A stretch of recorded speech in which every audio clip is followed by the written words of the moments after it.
மூஞ்சில பலார்னு விடுறதுனா இப்படித்தான் இருக்கும். 48 மணி நேரம் போர் நிறுத்தம் கேட்ட அமெரிக்கா, முடியவே முடியாது என மூர்க்கத்தனமாக தாக்கிய ஈரான். அமெரிக்காவின் அதிநவீன போர் விமானத்தை சுட்டு வீழ்த்தியதாக ஈரான் அறிவித்துள்ளது. அந்த விமானத்தில் இருந்த ஒரு விமானியை தேடும் பணி தீவிரமாக நடைபெற்று வருகிறது. இதற்கிடையே ஈரானுடன் 48 மணி நேர போர் நிறுத்தம் கொண்டுவர அமெரிக்கா 3ஆம் தரப்பு நாடு மூலமாக கோரிக்கை விடுத்ததாக கூறப்படுகிறது.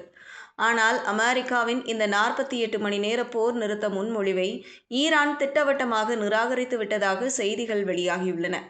தற்போதைய சூழ்நிலையில் போர் நிலைப்பாடு மேலும் கடுமையாகி வருவதை வெளிப்படுத்தும் விதமாக ஈரானின் இந்த முடிவு அமைந்துள்ளது.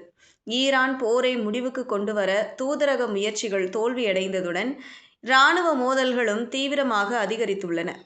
ஈரான் போரை 2 வாரத்திற்குள் முடித்து விடுவோம், அந்த நாட்டின் உள்கட்டமைப்புகள் அனைத்தும் தகர்க்கப்படும் என்று அமெரிக்க அதிபர் ட்ரம்ப் கூறிய நிலையில், தற்போது ஈரானும் மூர்க்கத்தனமாக அடிப்பதால் கடும் நெருக்கடியை அமெரிக்கா சந்தித்து வருகிறது. கடுமையான தாக்குதல் நடத்தப்படும் என்று கூறிவிட்டு போர் நிறுத்தத்தை முன்மொழிந்து அதனை ஈரான் நிராகரித்து இருப்பதால் அமெரிக்காவிற்கு ஏற்பட்ட பெருத்த பின்னடைவாக பார்க்கப்படுவதாக சர்வதேச நிபுணர்கள் கூறியுள்ளனர்.